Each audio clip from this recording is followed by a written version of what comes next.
Olá, pessoal. Eu sou a professora Aline, professora da disciplina de Ciências, e nós iremos dar continuidade, ao nosso último ciclo de aulas referente ao ano de 2020, dessa vez abordando o conteúdo que é platelmintes, que são os platelmintes, grupo de animais incluídos no grupo dos platelmintos. Então, quem são os platelmintos? Os platelmintos, eles correspondem ao grupo de animais que são vermes e achatados. O termo platelminto, ele já vem do grego, que é plate, achatado, e elmins, que significa verme. Então, por isso, eles recebem esse nome, porque justamente eles são vermes e com formato achatado. Aqui vocês conseguem observar um exemplo de platelminto, que é, no caso, a tênia. A próxima imagem mostra um platelminto chamado de planária e, por sua vez, mais um platelminto chamado de esquistossoma.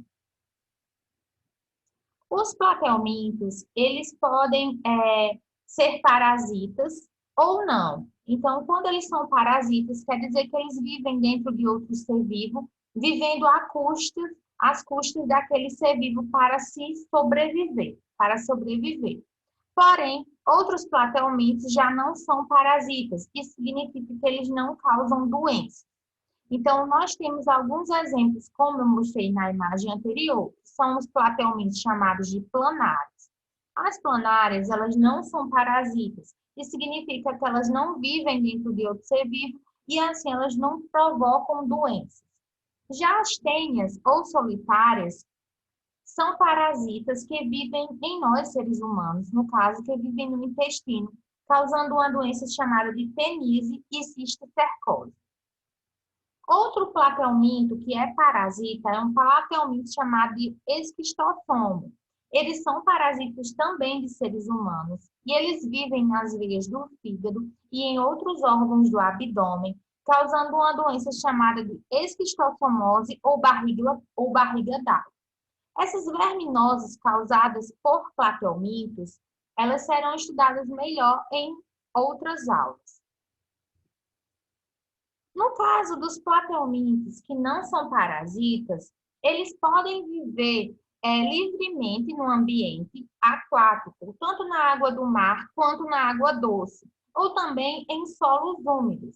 No caso, nós vamos estudar agora nessa aula, em melhores detalhes, os platelmintos que são chamados de planárias.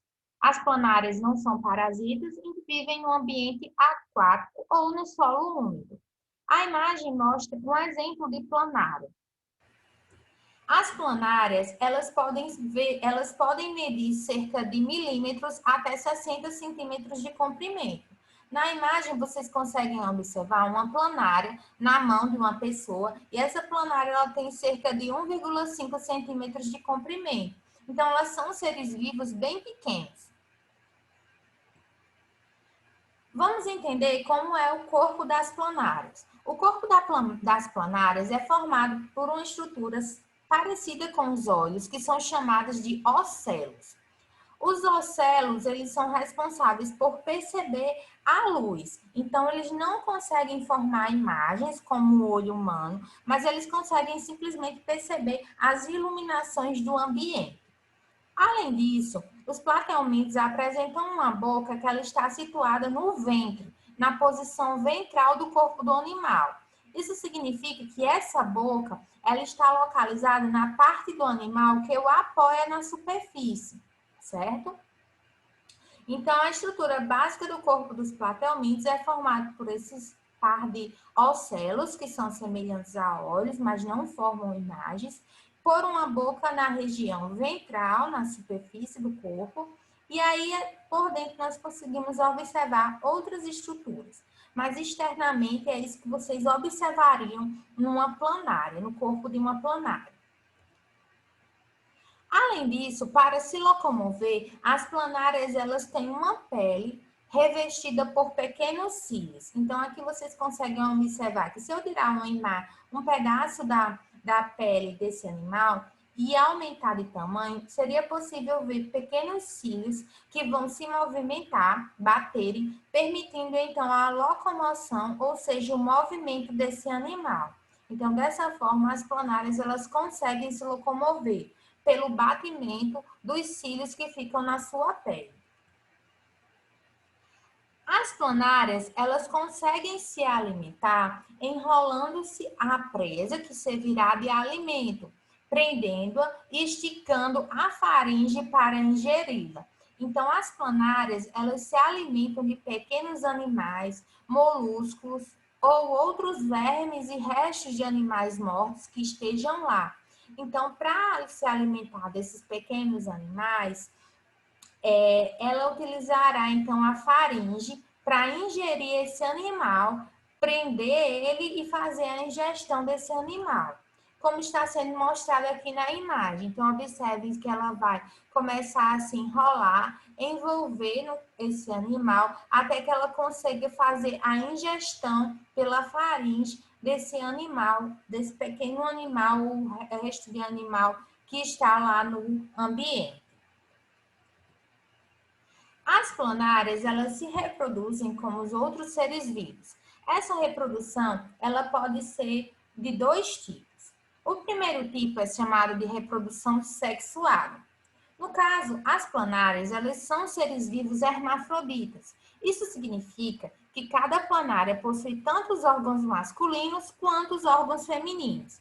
Então, aqui, ó, vocês vão observar, ó, na estrutura dessa planária, que ela possui tanto os ovários, que são órgãos do sistema feminino, quanto os testículos, que são órgãos do sistema masculino. Quando o ser vivo apresenta estruturas masculinas e femininas, nós chamamos ele de hermafrodita. No caso, as planárias são hermafroditas, produzem tanto estruturas masculinas quanto femininas. Porém, para se reproduzir, é necessário que haja a presença de duas planárias, de dois indivíduos. Como isso acontece? Quando elas estão sexualmente maduras, elas vão fazer a troca de espermatozoides através de uma estrutura chamada de poro genital. Então, através do poro genital, ela fará a troca dos espermatozoides entre elas, provocando, então, a fecundação e o desenvolvimento do embrião. Então, vejamos como seria isso. Essas duas planárias estão sexualmente maduras, elas vão realizar a cópula, trocando, então, os espermatozoides através do poro genital. O espermatozoide dessa será passado para essa e os espermatozoides dessa outra será passado para a primeira planária. Em seguida, esse processo fará com que elas gerem pequenos ovos que vão ser jogados no ambiente. Esses ovos, eles são envolvidos por uma cápsula do qual sairá o embrião, que se desenvolverá formando, então, jovens planárias e, em seguida, as planárias adultas. Então, dessa forma, as planárias se reproduzem de forma sexuada. O segundo processo de reprodução das planárias é o processo de reprodução assexuada. Nesse caso, as planárias, uma única planária, ela irá originar duas novas planárias. Isso acontece da seguinte forma: o corpo dessa planária é preso em algum objeto, em seguida ela irá se esticar até que seu corpo se divida em duas partes. Em seguida, cada parte irá se regenerar formando um novo indivíduo. Então, a parte mais posterior irá desenvolver-se gerando um novo indivíduo. E a parte anterior também irá se desenvolver, gerando então o restante do corpo que está faltando. Dessa forma, ela originará duas novas planárias a partir de uma única que se dividiu. As planárias, como vocês viram na imagem anterior, elas têm um grande poder de regeneração. Isso significa que se você pegar uma planária, um animal desse, e cortar em pequenos pedaços, cada um deles pode dar origem a uma planária inteira. Então, imagine aqui a minha planária. Eu peguei essa planária que está aqui e cortei em 3 pedaços. A parte da cabeça, a parte mais final e a parte do meio. A parte da cabeça ela poderá se regenerar, dando origem a uma nova planária. A parte aqui mais posterior do corpo, final do corpo, também se regenera, dando origem ao restante do corpo dessa planária. E a parte mediana também formará tanto a parte da cabeça quanto a parte final, formando então uma nova planária. Então, as planárias são seres vivos com alta capacidade de regeneração. Por isso que se você cortar uma planária em 3 pedaços, cada um desses pedaços formará uma planária inteira, gerando então 3 planárias idênticas. Com isso, nós terminamos o conteúdo de platelmintos abordado na aula de hoje. Vocês devem fazer a leitura das informações no plano de estudo e responder à atividade enviando ela dentro do prazo máximo. Eu estou disponível para a retirada de dúvidas de vocês e aguardo o envio de atividades. Um abraço e até a próxima aula.